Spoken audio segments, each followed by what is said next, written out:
ఆశాలకు కనీస వేతనం ఫిక్స్డ్ గా 18,000 రూపాయలు ఇవ్వాలని రాష్ట్ర వ్యాప్తంగా ధర్నాలో భాగంగా దామరగిద్ద తహసీల్దార్ ఆఫీస్ ముందు ధర్నా నిర్వహించడం జరిగింది.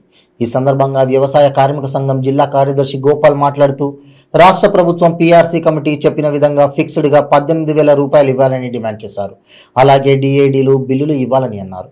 అనంతరం తహసీల్దార్కి మెమోరాండం ఇవ్వడం జరిగింది. ఈ కార్యక్రమంలో శివకుమార్, ఆశా కార్యకర్తలు ఆనంద భవానీ, లక్ష్మి, సుజాత, సుమలత, మణెమ్మ, ఆనంద తదితరులు పాల్గొన్నారు.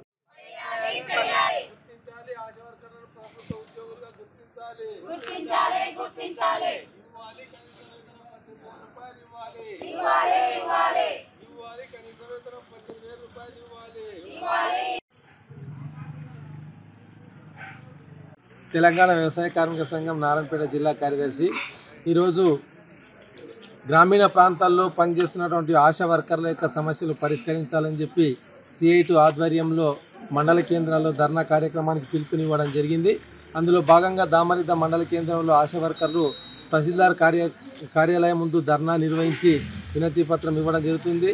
ఈరోజు ముఖ్యంగా ఆశా వర్కర్లకు సంబంధించి చూసినప్పుడు గ్రామీణ ప్రాంతాల్లో కానీ పట్టణ ప్రాంతాల్లో వార్డులలో ప్రజల మధ్య ఉంటూ ప్రజల యొక్క సమస్యల మీద నిరంతరం పనిచేస్తున్నటువంటి వర్కర్లు ఆశా వర్కర్స్.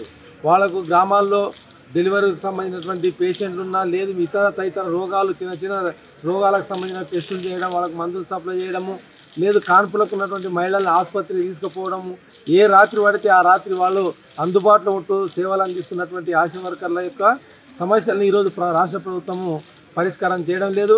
తెలంగాణ రాష్ట్రం వస్తే అందరూ పర్మనెంట్ అవుతారని చెప్పి ఆశించారు, కనీస వేతనాలు అమలవుతాయని చెప్పి ఆశించారు. కానీ తెలంగాణ వచ్చిన తర్వాత ముఖ్యంగా ప్రజల్లో తలలో నాలుకలాగా ఉండి ప్రజలకు సేవలు అందిస్తున్నటువంటి రంగాలు ఏవైతే ముఖ్యంగా ఆశా వర్కర్లు కానీ లేదు అంగన్వాడీలు కానీ గ్రామాల్లో పనిచేస్తున్నటువంటి గ్రామ పంచాయతీ వర్కర్లు కానీ ఇట్లాంటి వాళ్ళ సమస్యలు మాత్రం ప్రభుత్వం పరిష్కారం చేయడం లేదు. వాళ్ళు ఎప్పుడు చూసినా ఎమ్మెల్యేల జీతాలు పెంచడము, లేదు ప్రభుత్వ హయ్యర్ ఉద్యోగస్తులకు జీతాలు పెంచడం, అట్లాంటి వాళ్ళ సౌకర్యాలు చూస్తారు. కానీ వాస్తవంగా ఈ సమాజంకే సేవలు అందిస్తున్నటువంటి రంగం ఏదైతే ఉందంటే అట్లాంటి ఆశా వర్కర్ల రంగము, అట్లాంటి ఆశా వర్కర్ల కనీస వేతనం ఇవ్వకుండా ఈరోజు వాళ్ళకి పారితోషికం పేరుతో 9,700 రూపాయలు ఇవ్వడము, ఈరోజు పెరుగుతున్న ధరలతో పోల్చుకుంటే ఆ ఇచ్చే పారితోషికం ఏమాత్రం సరిపోవడటువంటి పరిస్థితి, కుటుంబాలు గడవనటువంటి పరిస్థితి.